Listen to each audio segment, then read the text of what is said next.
Olá, pessoal. Vamos começar a nossa revisão. E agora, essa revisão é falando sobre o capítulo 7, sobre as regiões do IBGE, ok? Então, vamos lá, vamos iniciar a nossa aula de hoje. Então, a gente começa vendo que o território brasileiro, ele vem sendo dividido há muitos anos, tá? A primeira divisão ocorreu em 1913, observando as características econômicas, culturais, físicas e sociais, tá? Essa divisão, ela não foi muito considerada, mas a partir de 1940, nós tivemos essa seguinte divisão que vocês estão vendo aí na tela, que foi o Brasil dividido em Norte, Nordeste, Leste, Sul e Centro-Oeste. O que mais ficou baseado foi a fundamentação com parte em elementos naturais e do clima, como, por exemplo, o relevo, a vegetação também. Então, dessa maneira, essa foi uma das divisões que foram consideradas. No entanto, nós tivemos, a partir de 1940, muitas divisões, como vocês podem ver aí.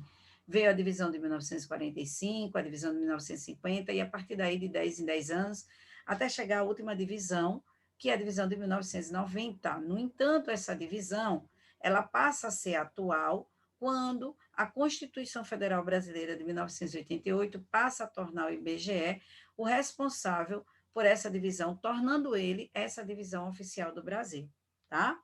Então, algumas mudanças ocorreram de lá para cá. As mudanças elas ocorreram a partir de 1940, mas nós vamos também apontar que em 1970 essas divisões passaram a fazer parte de uma divulgação maior. Como, por exemplo, a maior importância, em 1977, o estado do Mato Grosso, que era o único estado, passa a ser Mato Grosso e Mato Grosso do Sul.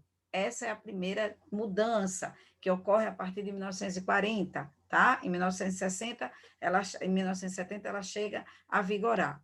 Passa a vigorar também, né, que os estados, como, por exemplo, o estado de Rondônia, passa a ser reconhecida como estado e não como território do estado do Amazonas, então ele passa a ser um estado independente.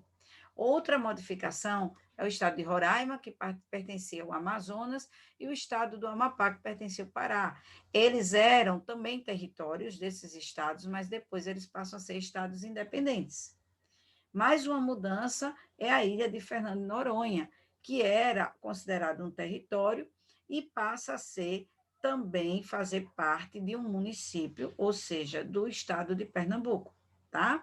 E por fim, a gente tem aqui o estado de Goiás, que passa a se dividir, a se fragmentar, tornando-se também o estado do Tocantins, e esse estado vem a fazer parte da região norte.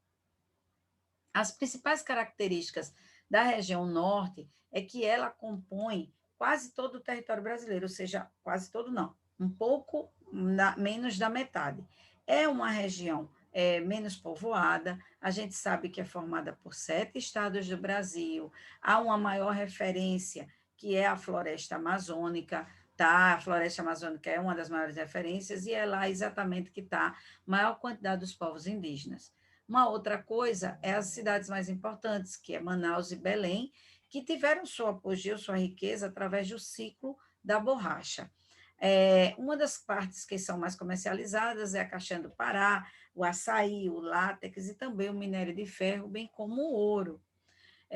O relevo ele é constituído por planaltos e planícies, e aí a gente sabe que, na questão da economia, é muito explorado as reservas extrativistas, tá? Principalmente por conta do projeto Carajás. Então, tanto o extrativismo vegetal como mineral se destacam nessa região. Então, como principal atividade econômica, nós temos aí o extrativismo vegetal, né, que inicia o ciclo da borracha entre o final do século XIX e início do século XX. E aí a gente também tem o extrativismo mineral, que se destaca a extração do ouro em meio da floresta amazônica, nas margens dos rios, e também a extração do minério de ferro, manganês, bauxita, ouro e também gás natural, onde se destaca o estado do Pará. Um detalhe que é importante a gente falar é sobre a exploração da borracha. A exploração da borracha fez com que esses estados enriquecessem. E aí também fosse construída uma estrada de ferro, que é a estrada de ferro Madeira-Mamoré, que liga, né, a fronteira da Bolívia até a capital de Rondônia, que é Porto Velho, que facilitou muito o transporte da borracha nesse período. O projeto Carajás, ele foi criado exatamente para realizar a exploração desses recursos de minérios, né? Como, por exemplo, o minério de ferro, o estanho, a bauxita. Aí, nessa área, foi construído portos, linhas férreas, que favorecesse, que facilitasse usinas hidrelétricas, facilitasse a extração de todos esses minérios, como cobre, ferro, manganês, níquel, ouro e também a bauxita. A jazida dessa área da região norte, no estado do Pará, ela tem uma vida útil de reserva de ferro de aproximadamente 500 anos, para vocês terem uma ideia da riqueza desse projeto e dessa extração de minério de ferro, tá? Outra coisa que fez com que facilitasse o povoamento dessa região foi a Zona Franca de Manaus. A Zona Franca passa a ser o maior polo industrial dessa região, aonde nós ali encontramos um polo de indústrias com o objetivo de atrair, obviamente, mais fábricas e povoar essa área. Agora a gente fala sobre a região Nordeste, uma região muito importante para o nosso assunto, uma região que é dividida em 4 sub-regiões, que é a Zona da Mata, Agreste, Sertão e Meio Norte. Ela é a segunda maior região em relação também à população, tá certo? Nós temos essas 4 sub-regiões. A primeira é a Zona da Mata, que é a região que ocupa a faixa litorânea do Nordeste. Ela é a mais povoada e, obviamente, a mais industrializada, tendo em vista que a maioria das capitais do Nordeste ficam no litoral, tá? Temos a Agreste, que entendam, se liguem aí na dica, é a zona de transição entre a zona da mata e o sertão. Essa sub-região do Agreste, ela tem como característica a policultura, e a policultura, ela ocupa ali, pelo seu solo ser muito fértil, muitos tipos de produções agrícolas, bem como a produção leiteira. Outra sub-região muito importante é a sub-região do Sertão, essa aqui. Ela é a maior, que ela tem um clima, né, uma região de clima semiárido, onde ocorre muita seca e como característica predomina a pecuária de corte. E isso ocorre desde o século XVI, quando o gado sai do litoral e é colocado nessa área do sertão. No sertão também nós temos a produção de irrigação de frutas, que nós vamos falar mais adiante. Temos a segunda faixa de transição, que é o meio norte, essa área aqui. O meio norte, ele é considerado uma faixa de transição porque ele está entre o sertão e a Amazônia, né? Nós temos uma parte da floresta amazônica no estado do Maranhão. Encontramos também, obviamente, como característica, a mata dos cocais, a produção de coco, a produção de bavaçu, arroz e algodão. Então, essas são características da agricultura dessa região. Os aspectos culturais do Nordeste é muito interessante, porque a cultura nordestina ela é uma cultura bem diversificada. Sendo ela bem diversificada, a gente pode falar sobre a vida do sertanejo, né, que vive, sobrevive exatamente através dos antepassados, muitas vezes alguns descendentes de escravos. Né? Essas pessoas vivem com suas manifestações folclóricas, seu artesanato, sua gastronomia rica também, né? O artesanato que se destaca, a comida, a gastronomia e também a questão da cultura, das danças, como o frevo e o forró que se destaca, bem como o baião, oriundo também dos cangaceiros, né? Dos grupos de Lampião e Maria Bonita. Nós vamos poder ver que se destaca no Nordeste também uma mistura de dança e luta, que é a capoeira, que se tornou patrimônio cultural da humanidade. Outra coisa que se destaca no Nordeste é a literatura nordestina, onde se destaca a obra do Alto da Compadecida, do autor Ariano Suassuna, né? Gracilino Ramos, que escreveu Vidas Secas, e muitos outros autores nordestinos que vêm a se destacar.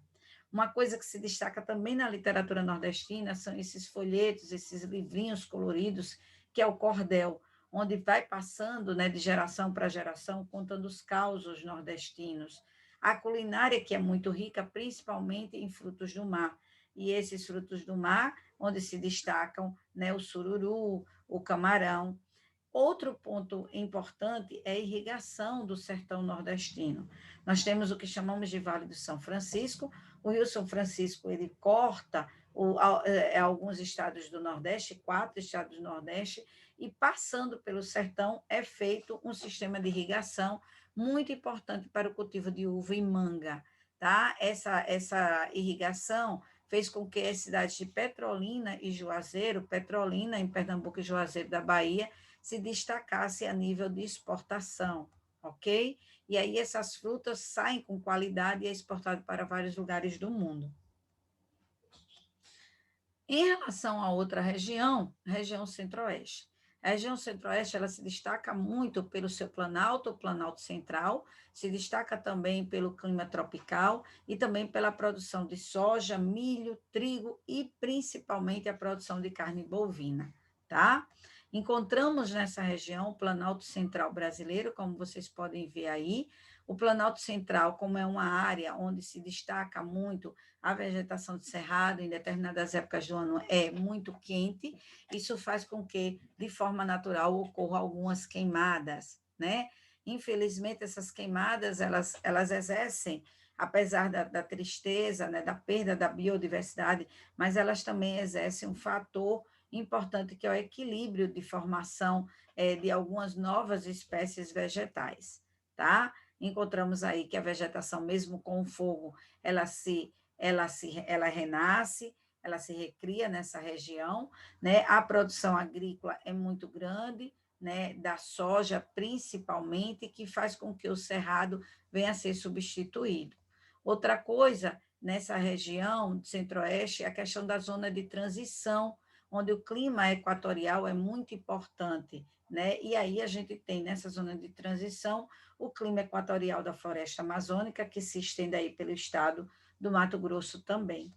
Outra coisa é o desenvolvimento das expedições que ocorreram, né, através da expedição Roncador Xingu, contratado pelo governo Getúlio Vargas, e ali eles contratam os irmãos Vilas Boas, Cláudio, Orlando e Leonardo, para desenvolver e ali fazer de forma amigável, né, com os índios da região, pudesse ali criar formas para facilitar a circulação de mercadoria e pessoas, e colocando ali as estradas.